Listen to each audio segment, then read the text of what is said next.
Since the passage of the Americans with Disabilities Act, traveling in the U.S. has become fairly accessible across the board. Fairly.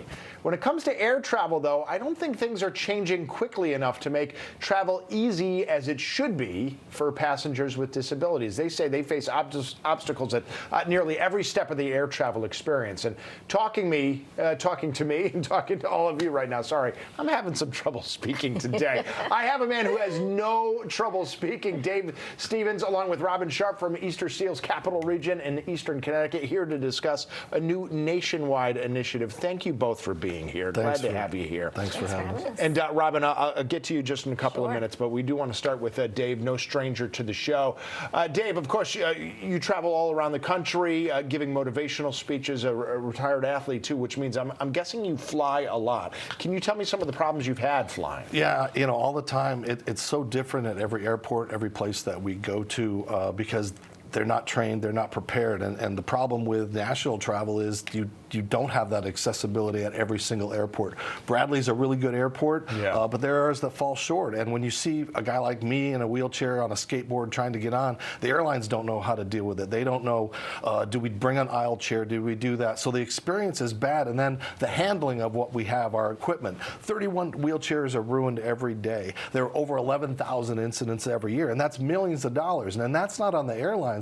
The airlines just writes a check. We have to do better training, better education for the handlers and everything that goes into that. And you mentioned them getting ruined, and that is because when you're flying by air, you have to give that wheelchair up. You can't bring it with you on the plane. So has it happened to you? Have you had a wheelchair come back in more than one piece? Tim, I've had 15 wheelchairs destroyed. I've had 8 of them by Delta, and again, they're ready to 15 wheelchairs destroyed? Yes, and the good thing is, again, the airlines will pay, they'll do it, but it takes time, you got insurance involved, and those people that are unlike me that I can get around and do those things, they're screwed. I mean, they don't have that accessibility for an electric chair that are damaged or their breathing devices, and that's why it's so imperative that what Robin's doing, Kendra Davenport at Easterseals, All Wheels Up, and Michelle Irwin, is to just give us that experience that I'm not jumping on a table and having a TSA agent go through the different experiences. If you can have pre-checks, why can't you do that for the disabled world and let us come into a different area with bigger x-ray machines and things like that? Like,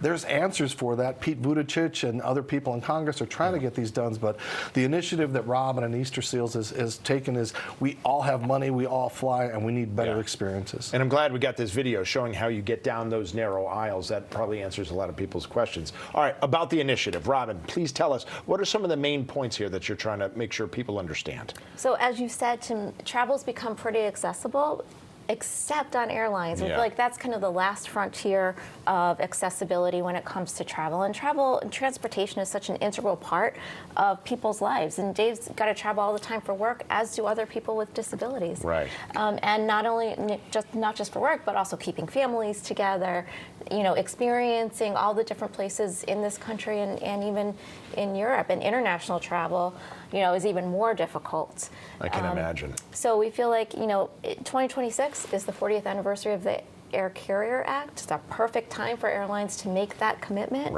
to become more accessible. And we haven't even talked about, using the restroom on an airline, not something any of us really look forward to. Tim, let me just make that point. Think about, we call you leggies because you have legs and you can walk around, but think about that experience when you're in the bathroom. It's tough for able-bodied people, and we can't get wheelchairs, we can't get anything to get into those if you have a walker, so it's like we have these baby steps we need to get to, just like when they have bathrooms at the airports that are accessible, 75% of the time those are locked and we can't get into those. So, there's all these things that we can do, and I appreciate the efforts of Easterseals to just let us have a chance to fly. And I worry because there's only so much you can do to retrofit the planes, but like you're talking about, a lot of the problems are in the airports. A lot of the problems are with TSA too. One last quick question, Robin. How can people help you guys help the campaign to gain more traction? I think, like everything else, is let's talk about it.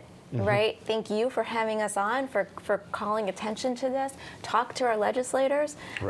Let's talk to the airlines. Let's just, let people know that this is important, not just to people with disabilities, but to all of us. Sure. And now we've done our part. Now it's all on you. Like she said, Robin said, call your local legislator. Demand some changes come to the airline industry. If enough people make enough noise, they will listen. Robin, thank you so much. A pleasure to meet you. Dave, good to see you.